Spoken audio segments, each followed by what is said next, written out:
Morning students, today we are going to see lesson 2, consumption analysis. What is consumption? Consumption is the sole end and object of economic activity.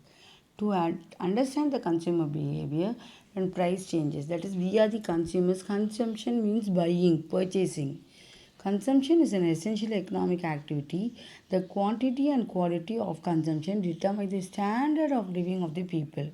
Consumption is the act of satisfying human wants. Consumption is defined as use of goods and services for satisfying human wants.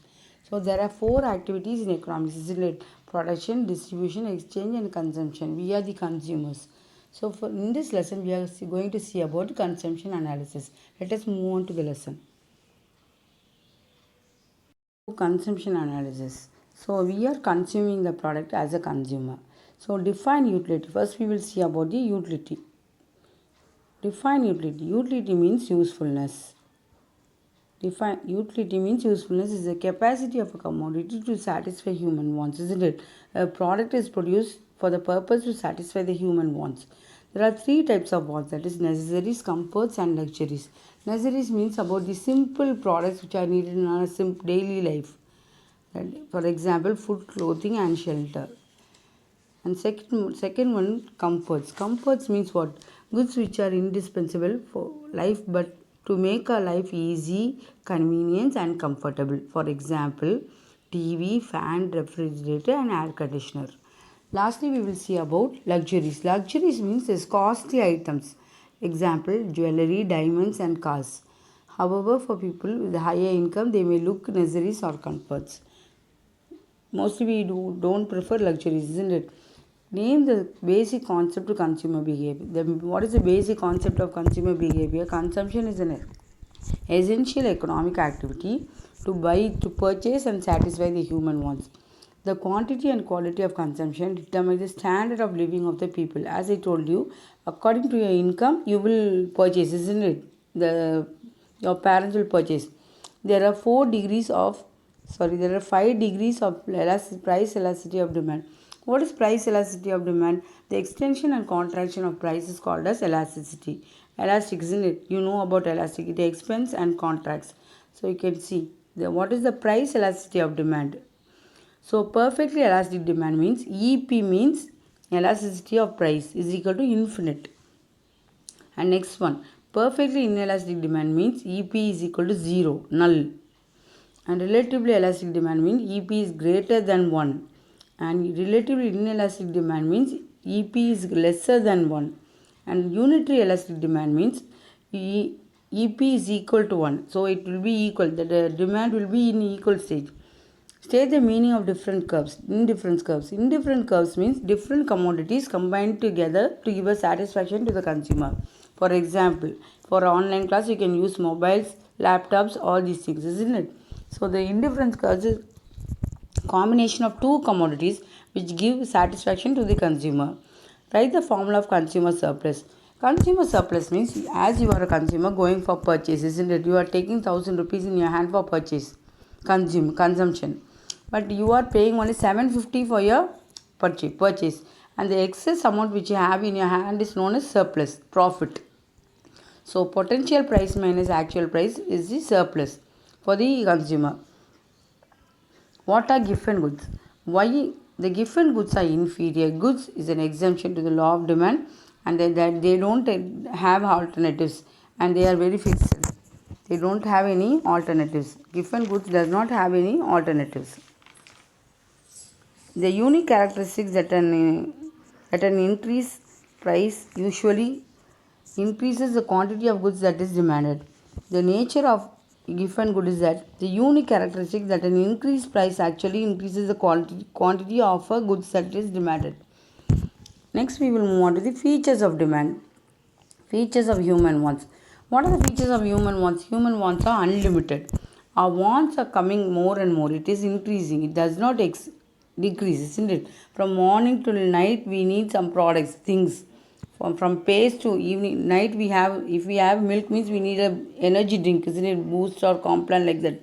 So our wants are unlimited for a full day. And next one, wants become habits. Habits means by nature. We are reading newspaper means we must buy newspapers, isn't it? If we are drinking coffee and tea means we will buy purchase all these things. Wants are satiable means satiable are full satisfaction for the consumer. Wants are alternative means they have choice. Tea or coffee, hot drink or cold drink, newspaper or TV, or by watching the news by TV or newspaper, all these things. Wants a competitive. Competitive means each product has a competition, isn't it? Even if you have a mobile in your hand to watch online, there is a competition in the mobile. The variety, the rate, isn't it? What are complement? Wants are complementary. Complementary means what? The product which you buy will have a complement. If you are buying a pen, you must buy a ink. If you are buying a paper, you must buy a pen to write, isn't it? That is called complementary. Each product is relating to each other. Wants are recurring. Recurring means coming again and again. Wants are coming again and again. For example, food. 3 times we take food in a day, isn't it? That is morning breakfast, lunch, and dinner. So wants are recurring. So we need food items for the full day. Next one, we'll mention the relationship between marginal utility and total utility. Total utility refers to the sum of utilities. That is, it is what is marginal and total is explained in the first 2 points. Total means the full product is explained as total utility. Total utility refers to the sum of utilities of all units of a commodity consumed, the whole. And marginal utility, you must know that in economics, marginal is the addition made to the total utility by consuming one or more unit of a commodity. There is a formula for the marginal utility. It is an important formula. You must learn very thoroughly. MUN means number. Marginal utility is number is equal to TUN minus TUN minus 1. N means number. This formula will be asked in all the question papers. So it's an important question. Next we will see the difference between marginal utility and total utility. Marginal utility means it declines, addition, isn't it? If you are hungry, you are taking you are hungry, you are eating an apple. This is the first apple, the second one. So like that we will take in consumption. When you are in need of a product, you are purchasing. So purchasing that again and again means what happened? It declines, isn't it? For example, dress, it declines. Then it reaches zero, like graph. Then it becomes negative, isn't it? It comes to zero and then it comes down to the negative level. One, if we purchase things after addition made means what will happen? It declines, reaches zero and becomes negative. I am telling in purchase. Next one, you see the right column, total utility.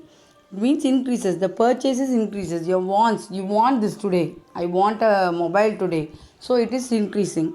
And reaches maximum means again it's purchasing more and more. Then declining means after buying that again you won't buy, isn't it? Purchase, isn't it? So that is called total utility. Next one, you see, explain the concept of consumer's equilibrium with the diagram. In economics, one important point is that you must draw the diagram and you will give the explanation for each and every diagram. When you are writing your notes, you must draw the diagram and you must explain the diagram. That is the important concept in economics.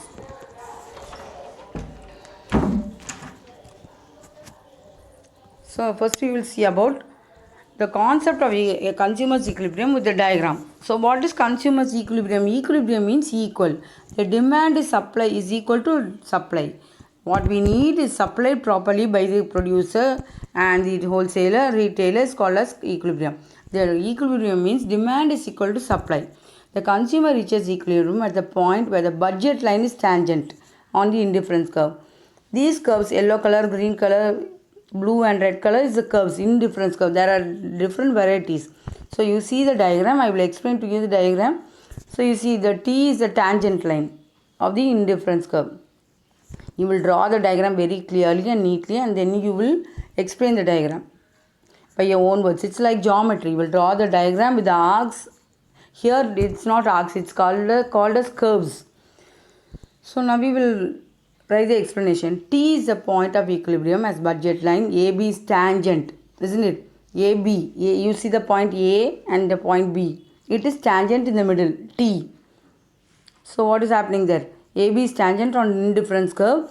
IC3, the upper IC means indifference curve, which implies maximum possible level of satisfaction. But here it is given as IC3, but the point IC4 is the highest level, red curve.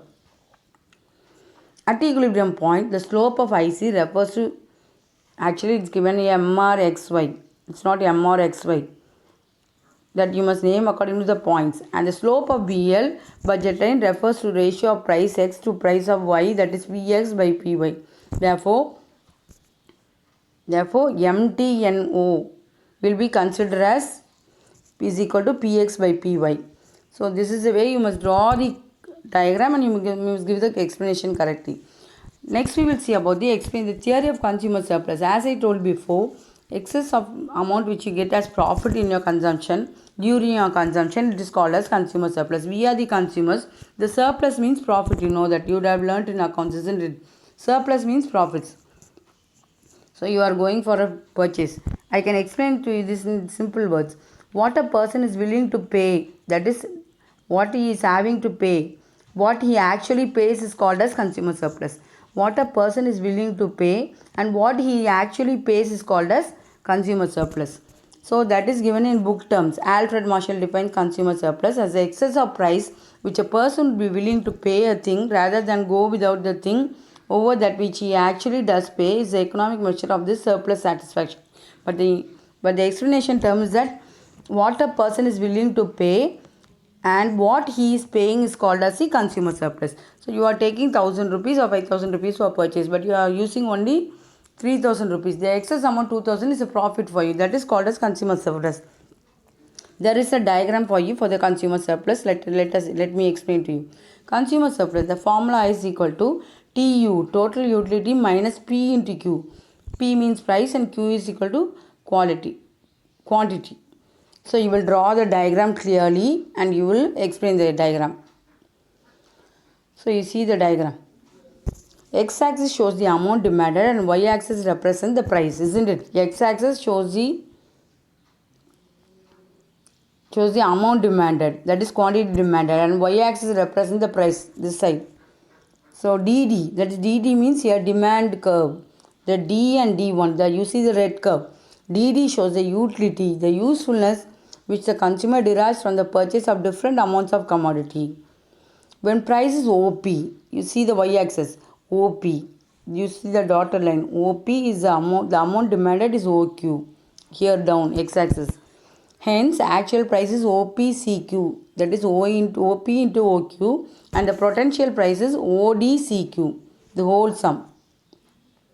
You see the diagram and you will write the explanation very clearly. Now we will see about the distinction between extension and contraction of demand. For example, you can take your hands, both the hands in front of you. So you extend your hand. So what is happening? The price level is increasing. Then you contract your hand means bring it closer to it. Contract means reducing. So the extension is increasing and contraction is decreasing. So I will tell you, the demand for a commodity changes due to a change in price. The demand is changing because of the price. When the price level decreases, the demand will increase. For example, gold and petrol. It is called extension and contraction of demand. When there is decrease in price, when the price level is decreasing, the demand will increase. If the gold rate is decreasing, what will happen? The people will purchase, isn't it? Consume. This is called extension of demand. When there is increase in price of a commodity, there is decrease in the demand for the commodity. This is called contraction of demand. The demand varies in opposite direction due to change in price. When the price changes, the demand also will change. When the price increases, the demand will decrease. When the price decreases, the demand will increase. Next one, we will see what are the properties of indifference curves. Indifference curves mean the different commodities which are used by the consumers. Indifference curves mean the different commodities which are purchased by the consumers. So, first point.